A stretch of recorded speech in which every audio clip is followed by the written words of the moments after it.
Bom, gente, vamos dar início a mais um vídeo aqui para o canal Só Psicanálise.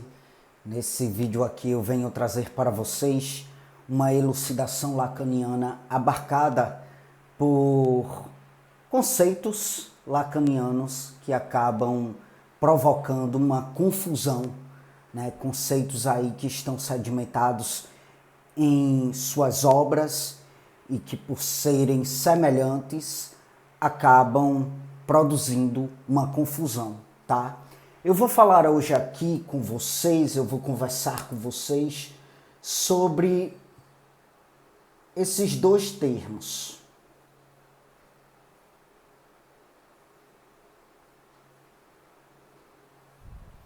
São dois termos aqui, ó, que está presente nas obras lacanianas. Outro e outro. Este aqui, nomeado como grande outro,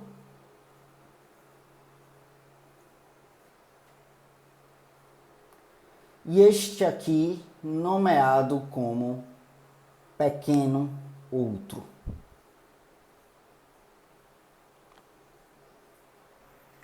O grande outro, nas suas obras, sempre aparece munido pelo O maiúsculo. O pequeno outro, nas suas obras, sempre aparece munido pelo O minúsculo. Então, temos aqui grande outro e pequeno outro. O que é isso na psicanálise lacaniana?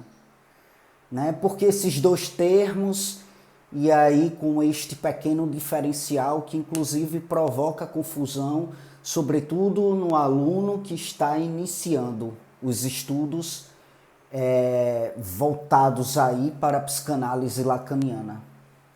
Vamos começar por este aqui. O que seria, né, o grande outro para Lacan? O que seria?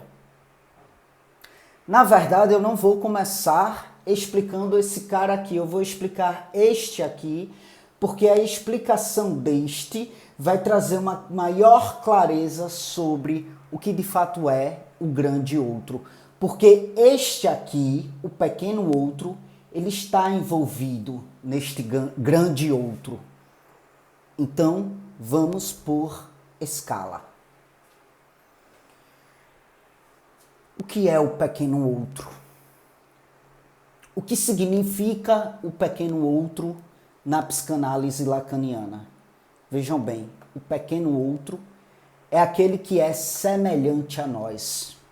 É aquele que pensa como pensamos, né? É aquele que fala como falamos, é aquele que escuta como escutamos, é aquele que anda como andamos, é aquele que tem uma imagem, assim como temos uma imagem, assim como eu, Caio, tenho uma imagem. E por isso é possível vocês me enxergarem, né? Porque eu tenho uma imagem que me representa. Eu tenho uma corporalidade. Eu sou esse pequeno outro aqui. Você também é. Porque assim como eu, você pensa. Você pode não ter a mesma modalidade de pensamento que o meu, sabe? Você pode não pensar igual a mim, mas você pensa assim como eu também penso. Você tem a capacidade de pensar assim como eu também tenho a capacidade de pensar. Você na sua singularidade, eu na minha singularidade, né? Você fala assim como eu falo. Você escuta assim como eu escuto. Tudo isto, né, esta escuta, esta fala, este pensamento, tudo isto abarcado por singularidades, que é o que nos diferencia, sabe? Nesse pequeno outro aqui, projetamos nossos conteúdos, tendemos a projetar nossos conteúdos singulares, porque como eu falei, né? Você pensa, eu penso, mas você não pensa igual a mim. Você, igual a mim, tem a capacidade de pensar, mas os conteúdos que abarcam o teu pensamento têm aí a tua singularidade, né? E aí o que é que acontece? Tendemos a projetar nossa singularidade no outro. E este outro há de ser justamente o pequeno outro, aquele semelhante a nós, né? Tendemos a projetar neste pequeno outro nossas intenções, os nossos pensamentos, né? Porque nesse pequeno outro identificamos nossos traços. Quais são esses traços? Justamente a capacidade de pensar, né? A capacidade de falar, a capacidade de andar. Com isso, tendemos a nos identificar neste outro, porque é um semelhante a nós mesmo. É um semelhante a nós. E aí o que é que acontece? Por ser um semelhante a nós, muitas vezes enxergamos esse pequeno outro como nosso ideal. Quantas vezes isso não acontece? Uma relação de amizade, em uma relação de namoro, de casamento. De repente idealizamos ali aquele pequeno outro semelhante a mim, né? Muitas vezes projetamos nesse pequeno outro o nosso ideal de ego, a nossa singularidade. E muitas vezes até sequestramos a singularidade e a subjetividade desse outro. Isso acontece nas relações. Quando, por exemplo, eu tenho um amigo e eu manipulo esse meu amigo, eu alieno esse meu amigo para que ele seja, nesta relação de amizade, aquilo que eu quero que ele seja, aquilo que eu idealizo que ele seja como amigo. Isso acontece muito na relação de namoro, né? Esse sequestro da singularidade, esse sequestro da subjetividade, de realmente querer transformar este outro naquilo que, para mim, há de ser o ideal de ele ser nesta relação. Então, muitas vezes enxergamos nesse pequeno outro, né? Enxergamos esse pequeno outro como tudo aquilo que gostaríamos de ter e ser. Sabe? Outras vezes enxergamos esse pequeno outro como nosso rival. Quando, por exemplo, este pequeno outro tem um conteúdo de pensamento diferente do meu, e aí eu não sei lidar muito bem com as diferenças, né? E aí eu tento manipular esse outro, sobretudo se ele for do meu convívio, se ele for, se eu tiver algum relacionamento com ele, né? Eu vou tentar manipular, eu vou tentar fazer com que ele venha pensar exatamente do jeito que eu penso. Por quê? Justamente porque eu não sei lidar com as diferenças, com o que é diferente de mim. O mundo é mais suportável para mim quando eu vejo pequenos outros pensando igual a mim, agindo igual a mim, se comportando igual a mim, se comportando conforme o que eu idealizo que há de ser o correto, o ideal. Pequeno outro. Isto tudo aí é o pequeno outro. De modo grotesco, o pequeno outro é aquele que é semelhante a mim. É o meu próximo. Sabe? E agora, o que é o grande outro? Né? O que é este grande outro aqui, trazido por Lacan em suas obras? Este grande outro é um lugar. Este grande outro é um lugar, diferente do pequeno outro. Né? Este pequeno outro aqui tem uma imagem, tem uma corporalidade, Este pequeno outro aqui tem pensamento, tem falas, ele anda, né? O grande outro é um lugar.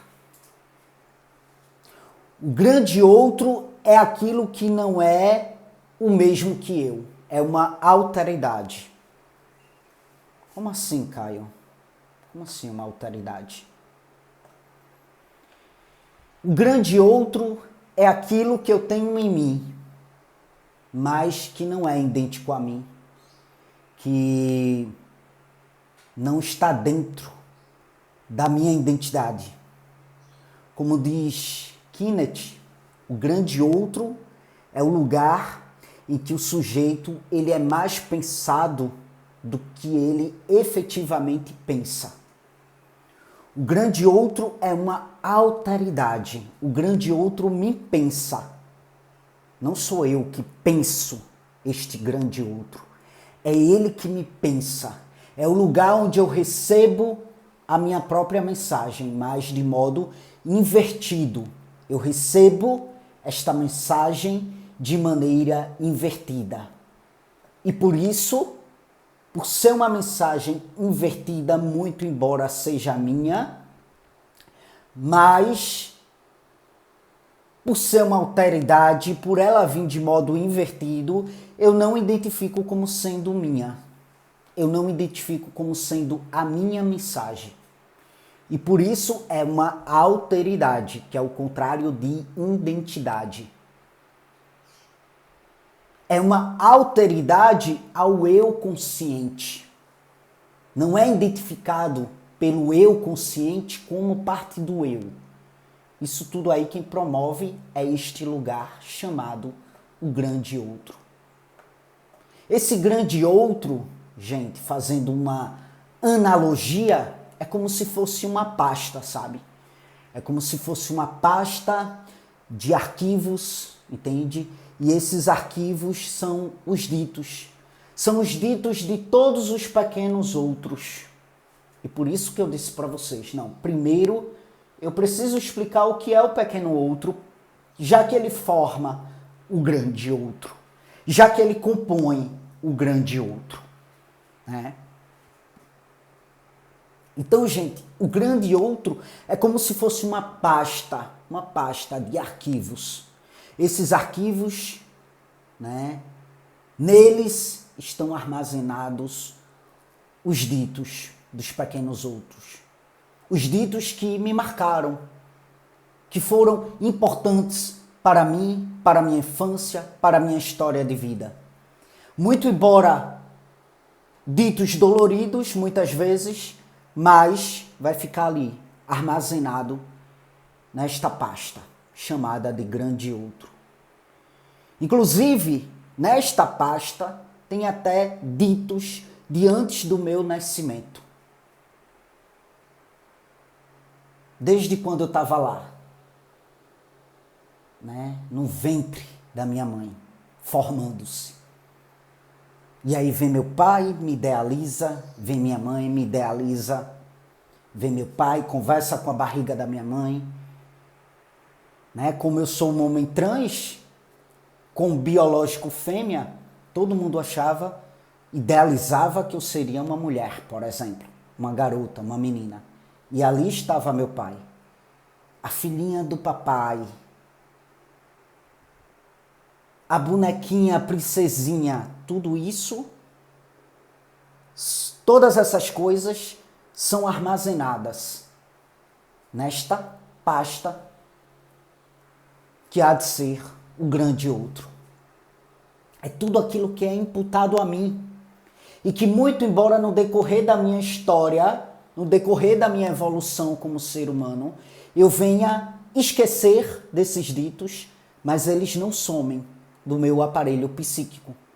Eles ficam armazenados nesta pasta, sem que eu tenha consciência dela.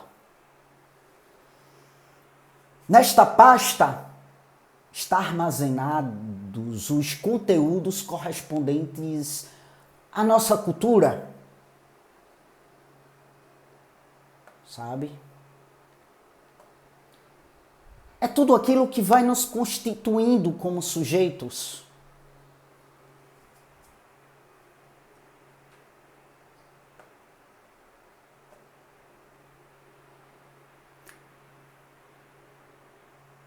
Esta pasta, ela é repleta de conteúdos, né, que eu não reconheço como sendo minha produção, quando de repente esses conteúdos estão ali embutidos nos meus pensamentos, nas minhas ações, nas minhas sensações, nos meus sentimentos.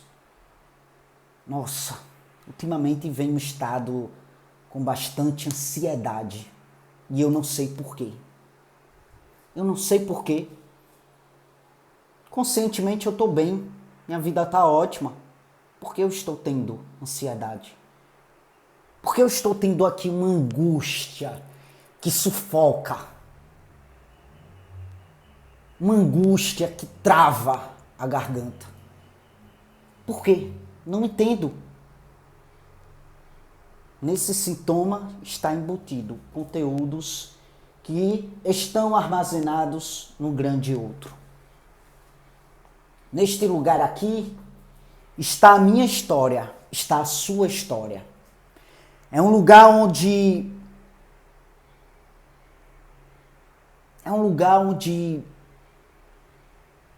eu me escuto para além de mim. Quando eu vou para uma sessão de terapia. Porque sem as intervenções terapêuticas, psicanalíticas, é muito difícil, sabe? O sujeito, ele se escutar para além dele. Ele escuta limitadamente aquilo que está ali no seu consciente. Por isso que o psicanalista, o analista, o terapeuta psicanalítico, ele estuda tanto, para que ele venha ter o manejo, a técnica, para acessar essa pasta aqui por meio das suas intervenções. Então, gente, nesse lugar você recebe a sua própria mensagem. Os sonhos, por exemplo, né? É uma produção desse lugar. Os sonhos é uma produção desse lugar. Muitas vezes, a imagem onírica, na imagem sonhada, estão embutidos conteúdos deste grande outro. Os atos falhos são produções também desse lugar, dessa pasta. Onde faz com que eu receba a minha própria mensagem. Estou ali namorando. O nome da minha namorada, um exemplo, é Francisca. Estou ali num momento empolgante com a Francisca. De repente eu chamo a Francisca de Antônia, minha ex-namorada. Ato falho. Estou recebendo uma mensagem deste lugar. Tem alguma coisa mal resolvida neste lugar com a Antônia, que faz com que este lugar produza, na minha fala, a Antônia e não a Francisca. As repetições também são produções desse lugar, onde por meio destas repetições eu recebo minhas próprias mensagens. Muito embora muitas vezes não consiga entender, muitas vezes não consiga perceber estas mensagens. Muitas vezes não consiga fazer a leitura consciente destas mensagens. Como, por exemplo, caramba, eu tenho uma tendência a cair em relacionamentos abusivos. Termino com um, me envolvo com outro, relacionamento abusivo. Termino com esse, já estou envolvido com outro relacionamento abusivo. Por quê? Por que que isso acontece comigo? Essas repetições querem te dizer alguma coisa. Conteúdos deste lugar está produzindo essas repetições. Os sintomas são produções desse lugar. Os sintomas codificam as minhas mensagens. As mensagens que vêm a mim deste lugar. Os sintomas, eles têm a função de criptografar essa mensagem, porque de repente pode ser uma mensagem muito dolorida ao meu ego, ao meu consciente. Então, gente, essas mensagens representam o sujeito, faz parte do sujeito, faz parte. Vai para além do eu consciente. Por isso que o sujeito não reconhece como sendo uma mensagem dele, para ele. Sabe? E Kenneth, ele vai dizer que a própria condição do sujeito, a própria condição do sujeito, depende do que se desenrola nesse grande outro. Nesse lugar chamado de grande outro. Nesse lugar que fala em nós. Freud dá a nomeação de inconsciente.